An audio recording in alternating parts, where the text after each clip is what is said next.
everyone, and thank you for joining us for today's Artist Talk with Ishkoten Dougi. I'm Maggie Onosorgan, the Public Program Manager here at the Amerind. And before we begin our program, we would like to acknowledge that the Amerind is located in southern Arizona on the lands where the Otham, Hopi, Zuni, Yoemi, and Apache families have lived for untold generations, and whose wisdom and traditions live on today in vibrant communities. We are very grateful for what all of these communities, rich in history, have to teach us. We would also like to thank our members and donors who enable the Amerind to provide these free online programs and to fulfill Amerind's mission to foster and promote the knowledge and understanding of the Native peoples of the Americas through research, education, conservation, and community engagement. To learn how you can assist the Amerind in supporting its mission and programs by becoming a member or donor, please visit amerind.org. Our next online talk will be Saturday, August 23rd at 11 a.m. with Dr. Gary Feynman from the Field Museum of Natural History in Chicago. He will be speaking on human governing and well-being and his ongoing research on how we can learn from our ancestors to make a better world for tomorrow. Also, for anyone in the area, we have several upcoming on-site summer events scheduled. So as always, please check out our website for more details, and that's www.amerind.org. The recording of today's program will be sent to all our registrants and available to watch on our YouTube channel later this evening. If you have any questions today for Ishkoten, please type them in the Q&A chat box, and we'll get to as many as possible after his talk. Today, we are happy to welcome Ishkoten Dougi. He will be speaking on his art and his influences. Ishkoten is a painter, a stone sculptor, and a multimedia artist. He studied at the Institute of American Indian Arts in Santa Fe, as well as the Al Collins Graphic Design School in Tempe. His work incorporates personal narratives as well as historical reflections and commentary. He aims to create a dialogue with viewers to create a better understanding and connection. So please welcome Ishkoten. Hello, how are you? Thank you for having me join you. I've been doing a lot of art since I was a young toddler. I remember the first times I started doing artwork was at my grandfather's hogan. I remember one of my first memories is drawing in the sand of this hogan early in the morning, watching the fire, the smell of cedar, and the smell of the Arizona desert. It has a certain kind of smell, especially up at Navajo Mountain by a place called Lake Powell. I come from a family that escaped from Kit Carson during the roundup of Navajo.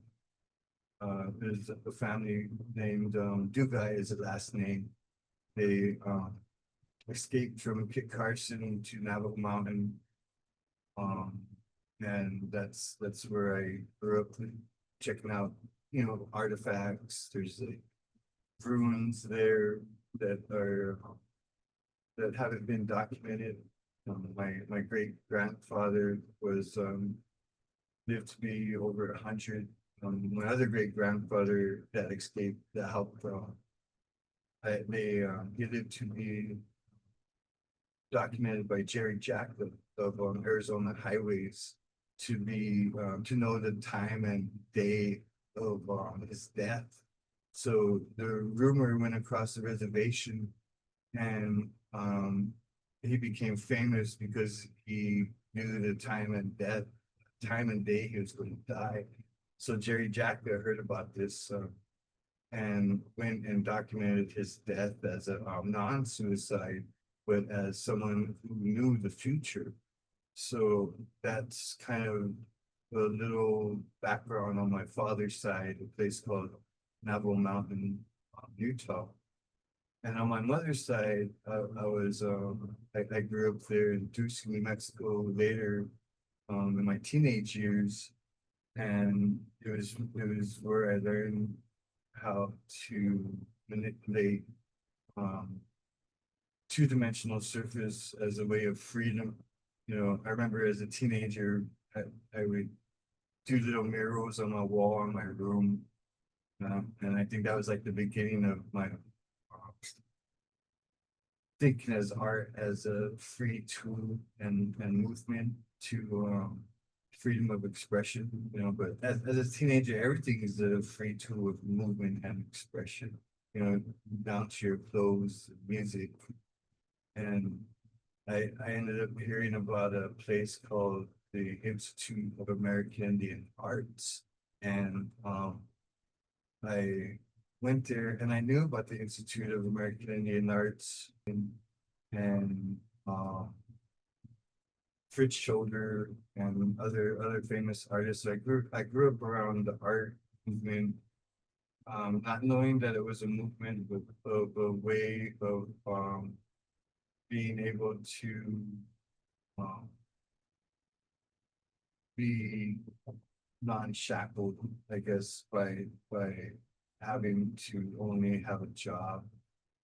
So I started learning how to manipulate the surface into a point where it became a statement of freedom of expression, um, and trying to capture um, pure energy, I guess. And these ones are images that I did for a gallery that was doing.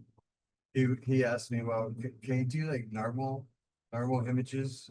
And I was like, yeah, I'll do some normal images for, you know, the tourists or whatever. So you can find these out there. Like these are from a long time ago, like maybe 20 years ago. And I really enjoy just letting the surface make itself sometimes. And I'll use my palette as a reference and just let the palette become the painting sometimes. The painting is usually a piece of canvas or multi surface, like maybe a board or something. But I'll mix the paint on the surface and try to get this really depth of field going on. This is my take on cubism, but more of a wild style. This image is talking about uncalculated sources that float in the air, maybe even radio waves. So there's an image of oil, and there was a teepee and calculations in air, you know, like in between all of our systematic thinking, there's you know, unseen numbers. There's like unseen numbers to in between us, like from the door to there's 85 inches or you know, whatever. So I try to put a dialogue in the surface and create um um uh, hidden messages, I guess, in some of the work.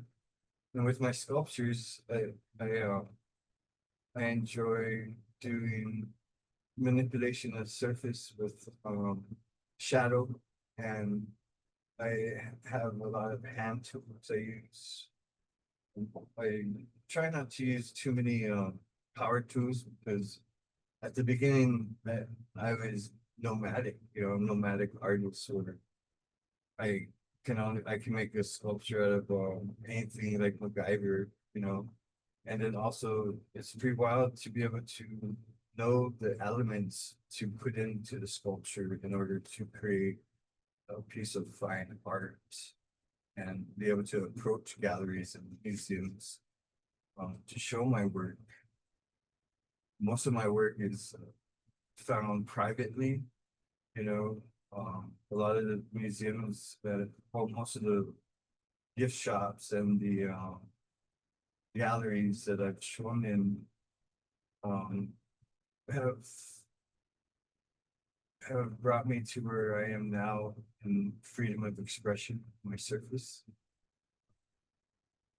I like to do sculptures that let the viewer complete the image instead of actually putting the image in I guess where you can tell what it is right away, but I want the individual to look at the sculpture and finish it in their mind. Kind of like in advertising, they'll block off words at the bottom, or you can block off the logo, and the mind finishes what it is. This is one of my fetishes, so the style that I've been doing since I was a teenager. It's kind of representation of prehistoric field of how native art travels through time, but stays the same a little bit. So I enjoy doing these animal figures because they're more they're more acceptable, you know, especially when you think of it marketing wise. More people are tend to accept something that seems safe. So these are kind of like safe pieces of art for and also they're gonna go through time. I always say that each of the pieces of art, they're wrapped with like beads and turquoise and artificial sinew. And it tells some of the hunters like you can unwrap the sinew and use it for a bowstring, or make a snare, or woo a girl with the beads. So it's kind of like I told him it's a universal survival tool, maybe, instead of just a piece of art. You can use it to survive during the apocalypse, or something like that. So that's kind of like a good selling tool for my fetishes. Kind of, I don't know. Besides it, kind of the cool, you know, the first fetishes I ran into were, I couldn't believe people were there was a market for them. Um, I thought it was wild to see the first fetishes were just shapes instead of actual representation of the animal. So I thought that the freedom of the fetish helped me give me some brain floss for creative process. And these have been at different museum shops for over 33 years, maybe. I think one of my first sales was at Northern Arizona Museum in Flagstaff. And there's a guy named Stephen Pickley. He was the buyer, I believe. And I only remember because his name. I like pictures. And, and then when I started doing more sculptures, um I really enjoyed letting the natural surface come out of the stone instead of manipulating the surface so much that the collector doesn't get to see the natural texture of the stone, where the earth and the stone met, and it creates this natural texture, and no one really gets to see that. So some of my sculptures sees you can see and witness manipulation of the surface, and see the natural colors. And I kind of want to do both. I do, like I said, Maggie mentioned, thank you, that I do sculptures, paintings, and multimedia.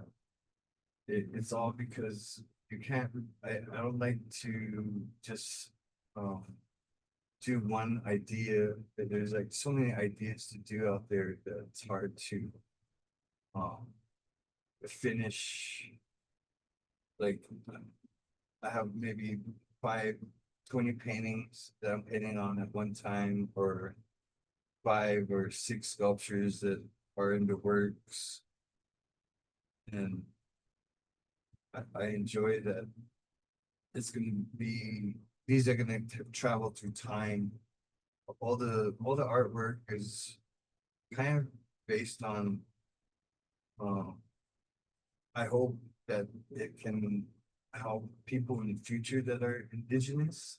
So if they see the sculptures or paintings in an important collection, that it gives them inspiration um, to follow their creative process.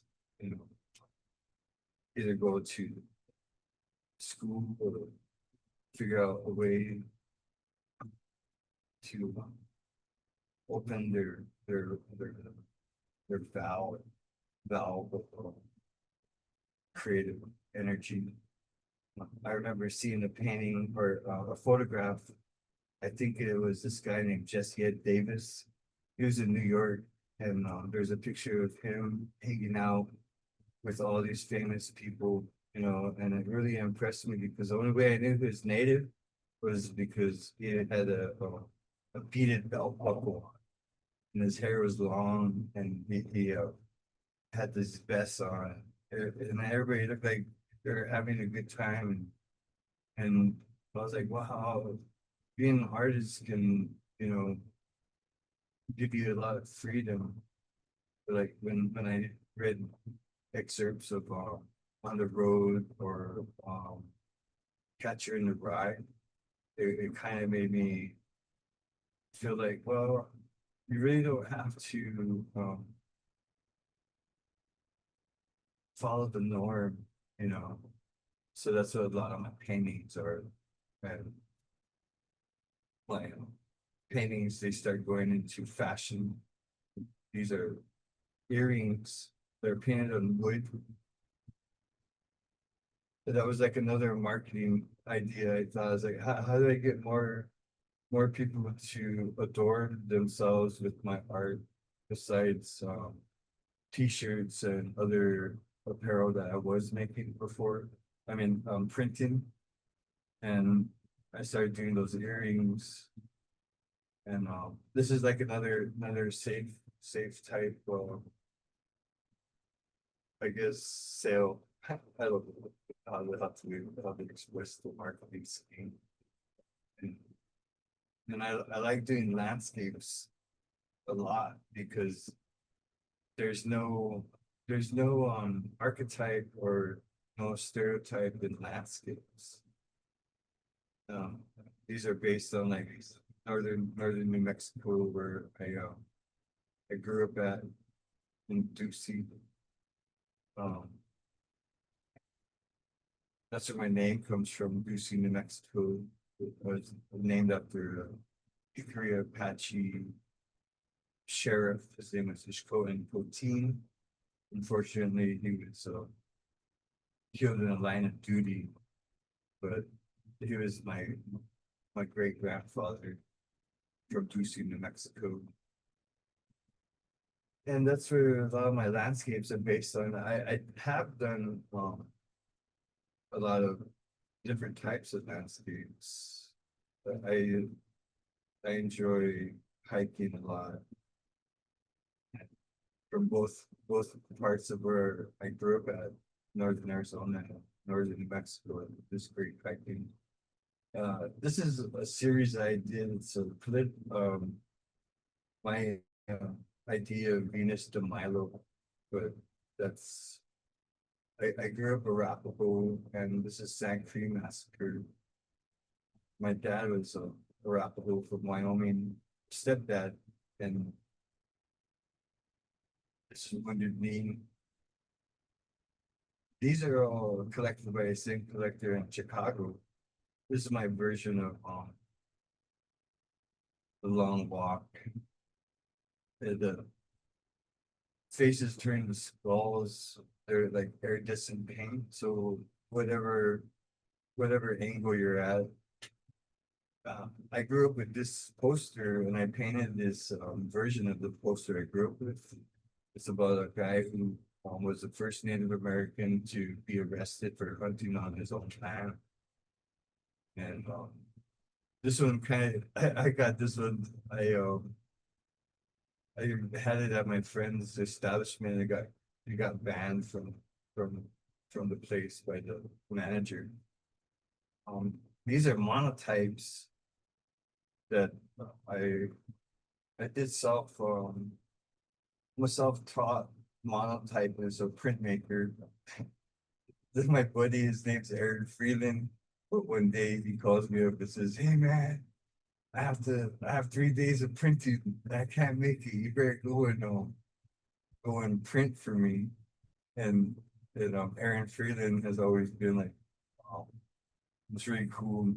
I guess mentor or trail guide of Native Art Trail, you know.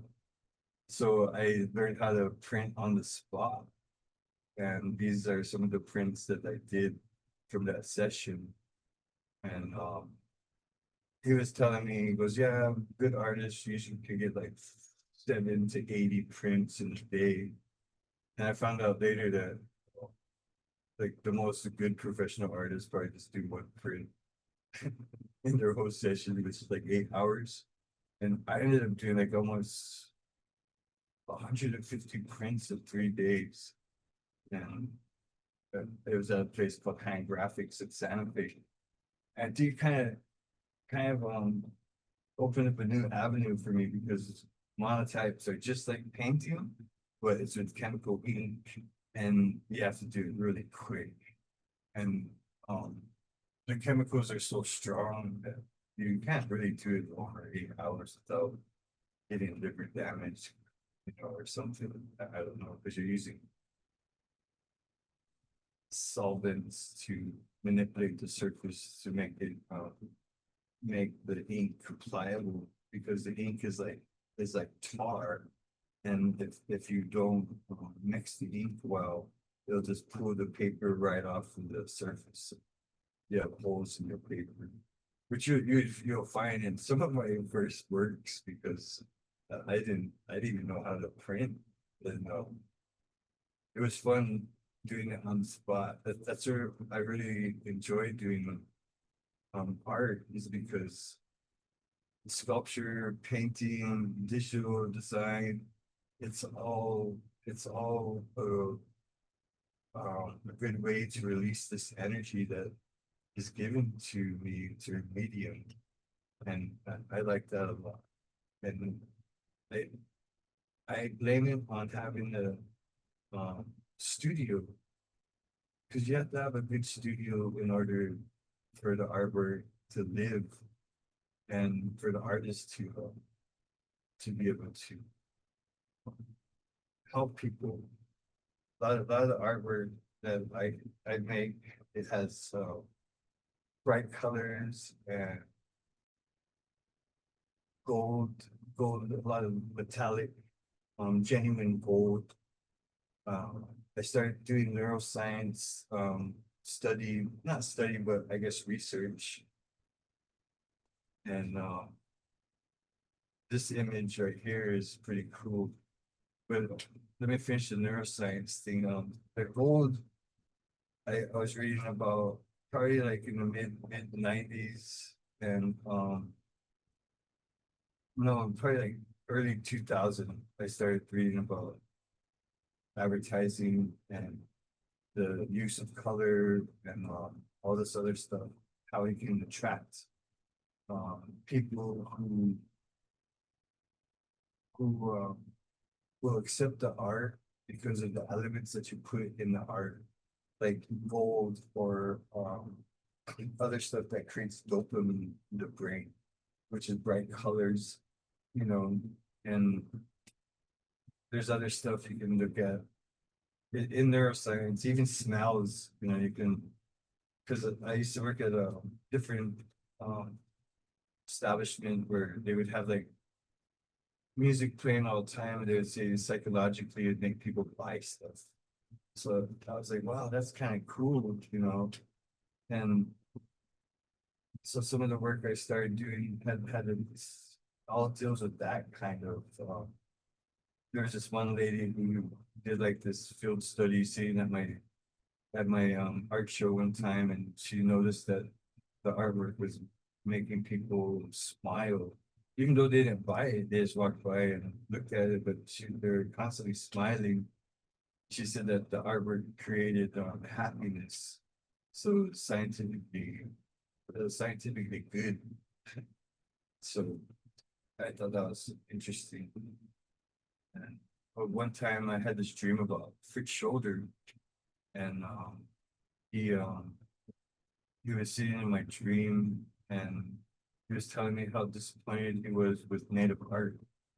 And I was like watching him, and he was telling me, don't worry about a certain thing in native art. Just get your art out to the masses, just like the fast food companies. And he said that he was so disappointed in the native art because it's becoming fast food, and that there's no ingredients behind native art anymore.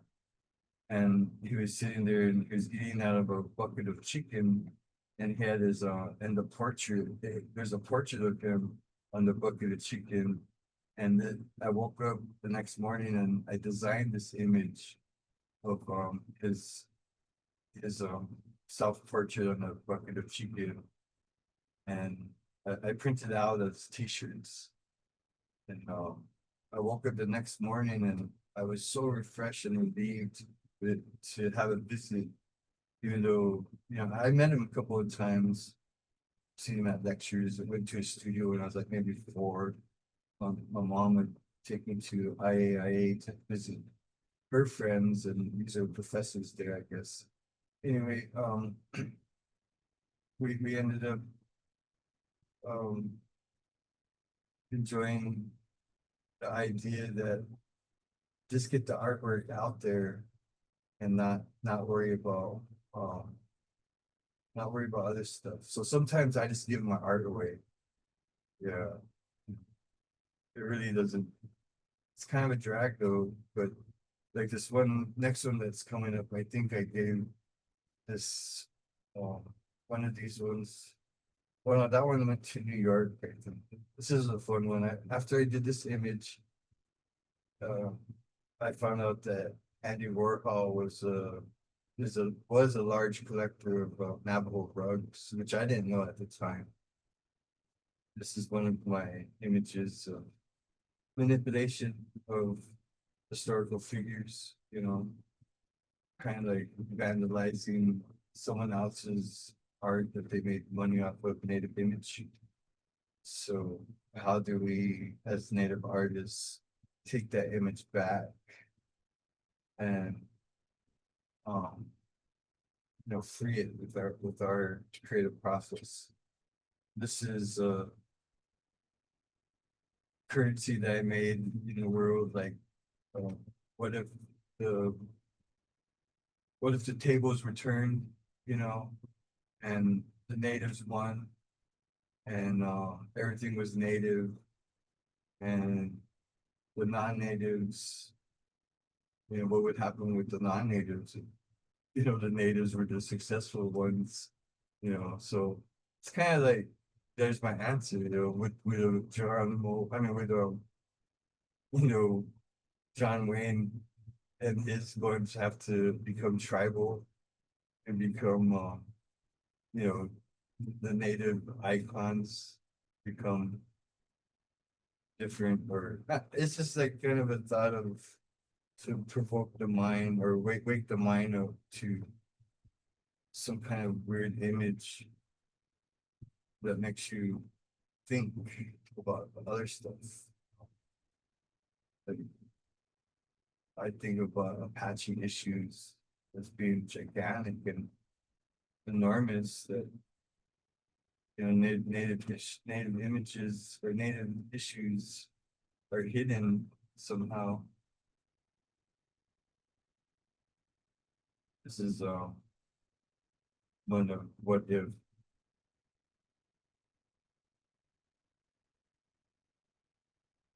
Another Andy Warhol superimposed Navajo rug. I kind of thought it was a cool thing, but nobody really no one really, they didn't really care to see it.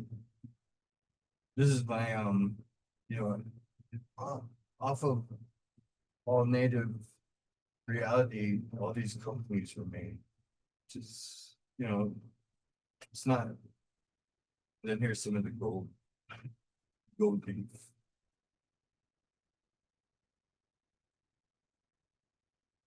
And I enjoy being able to do everything. Like I said, these are just images that I'm sharing that are from the studio I've done over years. This is oil. Um, I kind of remember every painting I've done, and when I see it, baby, I remember in art school they always would say repetition always works, repetition always works. And then I think about old films, man. There's frame by frame by frame by frame, trying to catch music. It's my cubist, I guess, let the mind create the narrative. These are my miniature paintings, but I was trying to get a scale of how I should charge for my art. So each of these are 1 inch by 1 inch. And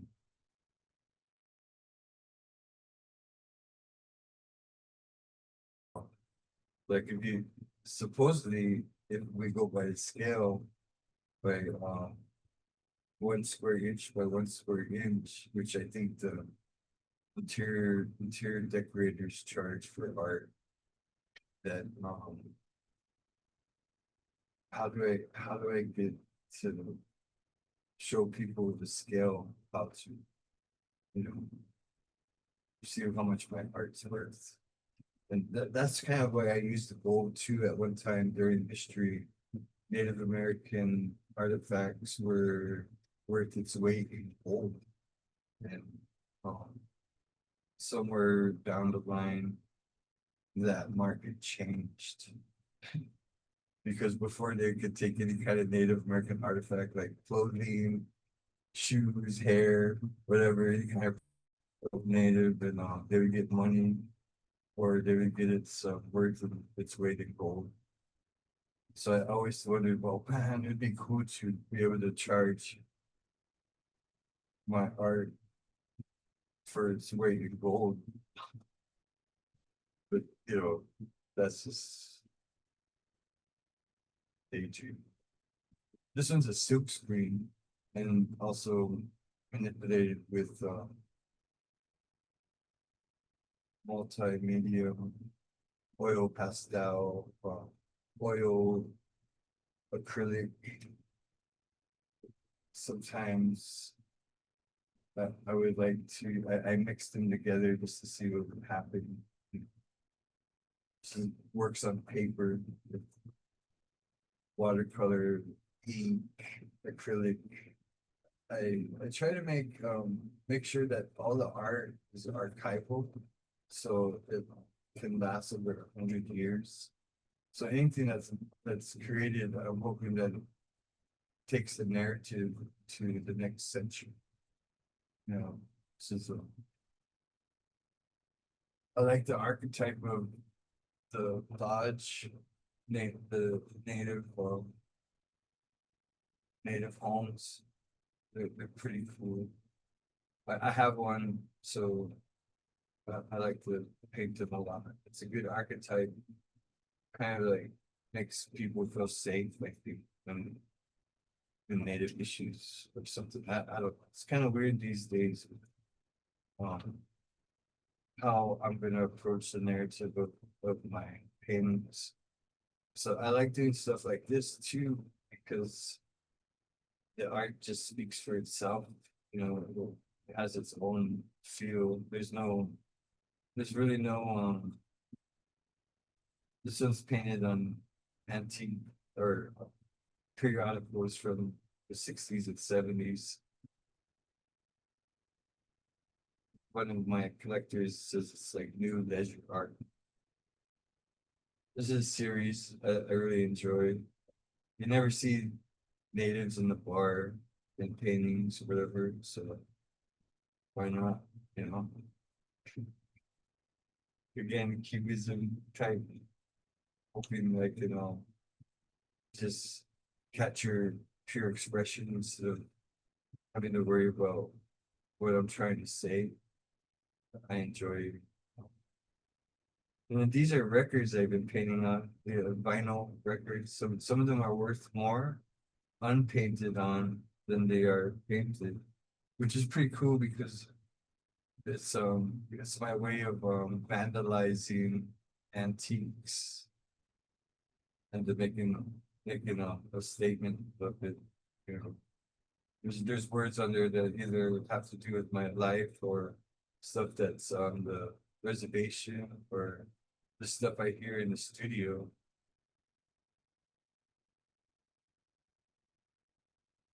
Um, but if it wasn't for people like the collectors do get the word, I wouldn't be able to send these narratives into the future because they're the ones who are going to archive these or keep them safe in their collections. And that's the whole purpose of the art, is in order for someone in the future to see it. So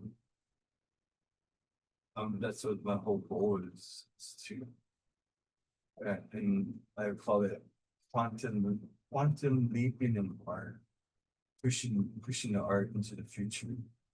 Um, even I don't know, it's kind of, I don't know if that could be considered paradox or what. Maybe some of your professors out there can help me with my theories. Um, just enjoying some espresso here. I have a lot of paintings that are out there. So sometimes I do these scratch boards, which are really cool. It's clay board with the I guess it's a pigment on top and then scratch it away to create a two-dimensional image. They're fun. It's the only bummer part of it is you run out of lines or you run out of ways to manipulate the surface. It's not like painting or drawing, it's unforgiving. And painting, you can like cover it up. But these you have to just like really enjoy what you're creating. It's dangerous too because you're using sharp object. This is a cool painting. I think it's like 6 feet by 8 feet. It's a fun painting project to do. I've been to both places, so it's kind of reminded me of my trips. Another cubist work, I guess. Real linear, trying to capture nature that's best. Another periodical painting with native issues on the newspaper I used. It's kind of a summer camp. This is my latest work. This is never land back. I figure I like to put topography in the artwork. So if someone wants to Google some kind of phrase while they're bored or whatever, they see something, it's okay. And I that's why I put words in my art, is to give it more of a sound that you can't get. Like in my studio, I listen to native music all the time. I'm surprised that there's there's thousands of native bands out there in all genres. I just enjoy how my studio lets me produce these images. And I hope you guys enjoy the images. I normally don't share any of my images, maybe on Instagram, but not anything like cool art. Everybody gets like the lame art, the public art on Instagram. But these are like the unseen stuff kind of. But I don't know. It's a real privilege to be able to share this with you guys.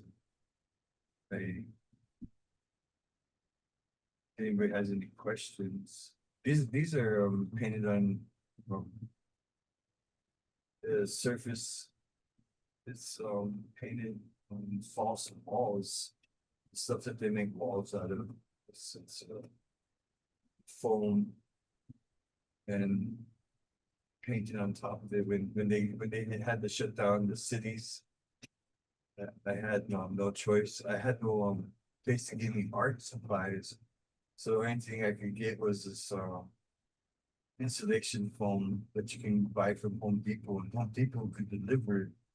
And I had art shows coming up, so I couldn't get no canvas or stretcher bars or anything. So I started painting on these on styrofoam, or these false walls that are foam. That's what those last paintings were. This is painted on canvas. I guess if you guys have any questions, I don't know what else to bring up except for this. Yeah, So, we do have a couple questions. So one from Sheila, can you give us a sense of size of the sculptures and fetishes, please? some of the fetishes are about as big as a quarter to big as a soda pop can. And then the sculptures, they range from 15 inches to probably 15 to 17 inches to the highest. Yeah, and one from William, are you aware that New Zealand has done more than any other nation to return traditional land to the Maori? The Maori being the indigenous people of New Zealand. Yeah, I enjoyed Tadame, I believe his name is, or you guys know him as Boba Fett. Did you know Boba Fett plays music? He has his own, well, he sings he has a cool song that he sings oh, I forgot what it was. But yeah, if you look him up, the guy who plays Boba Fett, he Yeah, has a lot of music because he's Maori. okay. Yeah, Tim Calhoun. I think I don't know. I don't know. I just had a note handed to me, so I don't know what it said. It's okay. So your attendance at IAIA, do you have any other people, artists that were big influences on you other than Aaron Freeland? As far as your work goes? What was that question again? Sorry. When you went to IAIA, were there other artists that were a big influence on you, or did going to the school change your direction at all? Um, I think my professors were the biggest influence at the time. One was his name was Dwayne Slick. Yeah, He was my painting professor, and I had a few painting professors. One named Dirk de Bruycker. He was from the Netherlands, and he reminded me of David Bowie. And he bought a lot of my art when I was a student of his for color theory, and he he was pretty cool because he said he would tell me all these famous artists' names, like Renard or Gauguin, Matisse, all these famous people I never heard before. And the only reason why I heard of them was because of my surface of my paintings, and they said, because I did over 800 paintings at IA when I was there. And I think that's the most paintings anybody's ever done there. But anyway, when when I when I heard these influences of famous people from art history, I was like, well, who are these people? So I look up the people who they compared my art to, and Dirk de Brooker said I could take some of your artwork and pass it off as master's artworks from the 30s. And I was like, wow, that's kind of cool. So I just started thinking, um, you know, there's really no influences except for like people's ego, kind of like seeing the egos of people who made it to the top, and like TC Cannon or Fritz Shoulder.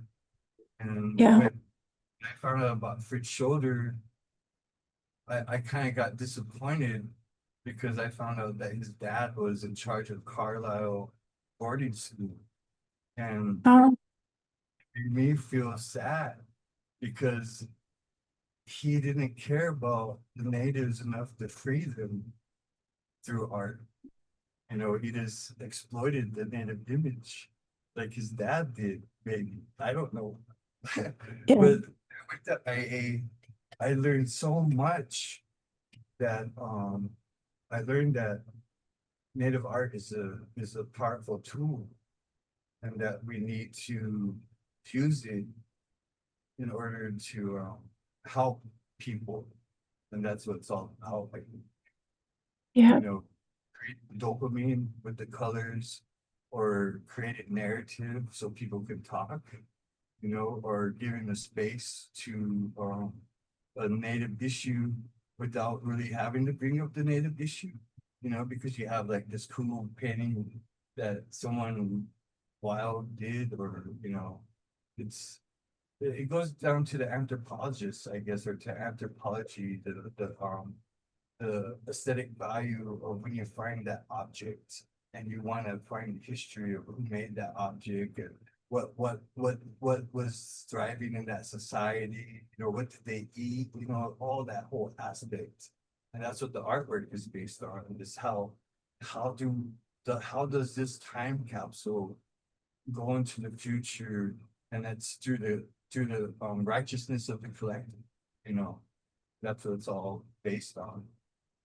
And the influences that I had were all about that.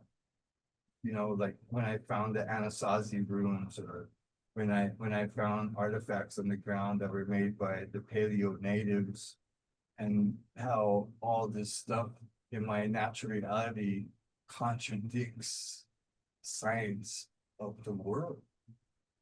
How do I believe the lies when the truth is right there in front of me from the Yeah. beginning? Oh, so it's kind of weird. I mean, my whole is to um keep the Native American reality free. And in doing that, we keep all human beings free, Yeah. because everything's based on, they want to go back to green reality, and they're saying, oh, we figured out green reality, but green living has always been here, and they've always have taken native indigenous culture and knowledge, and then said it was wrong, and then they calculated it to become right, and then they claimed it for themselves, which is, I mean, why do we let them do that?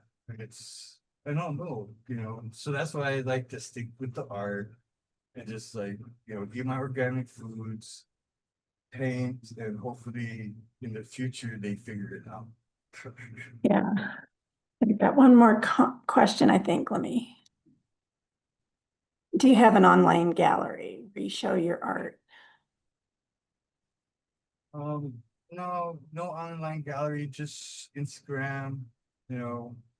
Um, I've had, I've had, a website and it was just a waste of money. Yeah, I, I try not to, really show my art too much, you know. I mean, I've calculated, I've done this for over 30 years and every year at least 100 pieces of art. So I don't know how much that comes out to, 30,000 pieces of art. I don't know, you know. So that's a lot of people who own my work. And now my next show that I'm gonna show at, which would be Santa Fe, my card, I have a card I printed out and it just says, it says, uh, it doesn't say my phone number or anything, or it doesn't say my, it says my name, but it says, Google me if you want to get a hold of me. yeah, and I will put everything, everywhere you show up on the email that goes out to everybody, and then I'll tell everybody at the end. I think that's our last question, so I would Well, like, I huh? found out at the Herd Museum, they don't have any of my work right now, but the lady was threatening that she might get something in the fall. So we'll see. You Yeah, might find my art at at the Herd in at the the Herd. fall. Yeah, it's their off season right now. It's blazing hot there, so I can understand that. So I guess that's it. Um, thank you for taking the time to share your work and wish you a good indie market.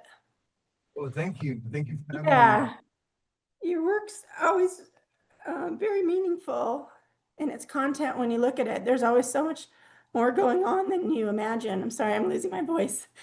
Um, yeah, there's always so much more content behind it when I would talk to you about, some of your abstract pieces. So I'm excited to see where you take it. And Yeah. also to let people know that Ishka was at our last Autumn Fest at the Amarand last October. I'm not sure if you're going to show up to this one this October on the 25th, but he will be at Indian Market on August 16th and 17th at booth FRS 342. That's on San Francisco Street.